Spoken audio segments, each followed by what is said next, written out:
Hello and welcome to a slowed down version of my tag of the day. I'm working with Scattered Straw Distress Oxide and a stencil. I'm using a foam ink blending tool that I 3D printed myself. I'm using Tim Holtz wallpaper, vintage wallpaper pieces. It's a pack, has different patterns and textures.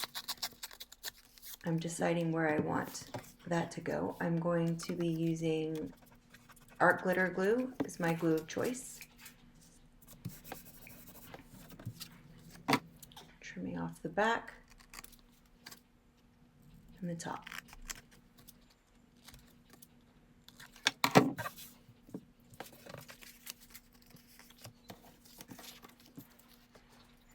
I'm using the extra piece that I tore off for the bottom.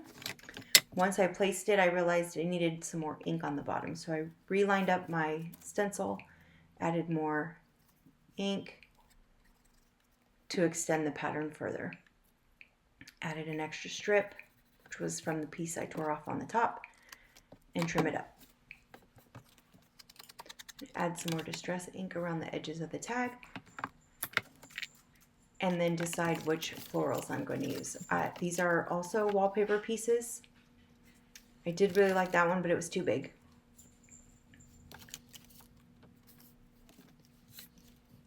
I decided on a strip first. This is a border strip that is also included in that wallpaper pack, and added it to the side.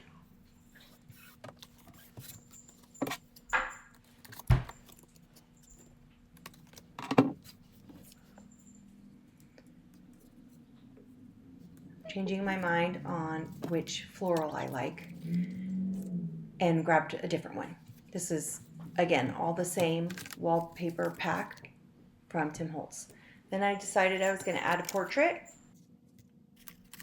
And of course I can't decide which one I want to use.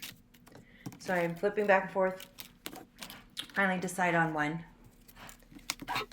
And I like that.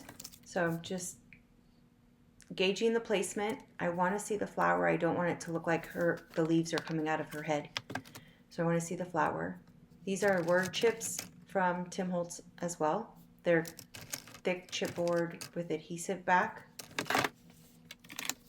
But first I decided I was going to stitch it. So I took it to my sewing machine and did that.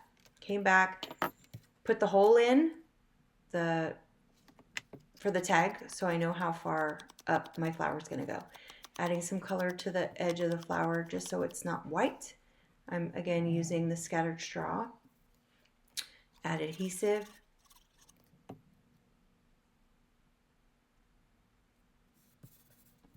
And then work on the portrait.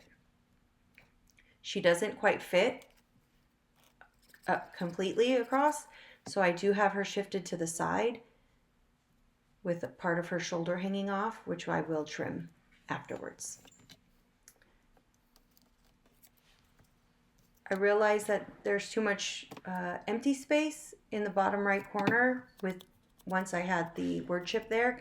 So I grabbed another piece of the same wallpaper pattern and I added it to the bottom. I added it higher than the stitching so you could still see the stitching. And you can see the pattern underneath the word chip. I also took off a little bit extra of the chipboard so it didn't stand up so high, the adhesive piece and some of the chipboard, and added my own glue.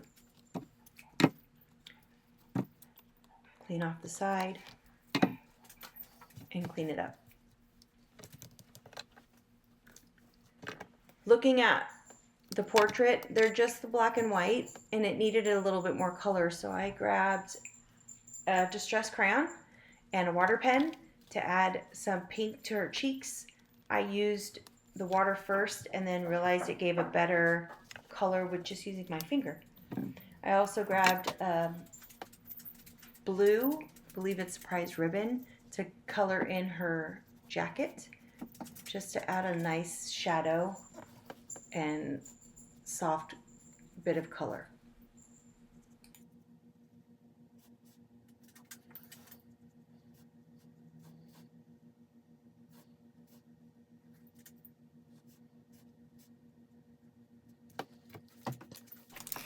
Once I was done, I did heat set it. I also had a little bit of water on my finger, and I'm just smudging the blue in a little bit more. I grabbed some Ideology metals from Tim Holtz and a jump ring, a reinforcer for the top hole of the tag. Added some glue. It's a paper reinforcer. It comes on a die cut set. People were asking about that. It's tags and it has reinforcers as well. Using some trim, tied a loose tie to make a knot, because I'm going to use the jump ring to slip it through the knot and the charm to keep it in place.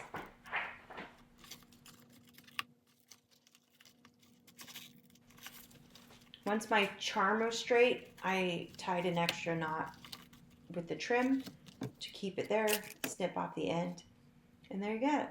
Tag of the day. Give it a try. Thanks for watching.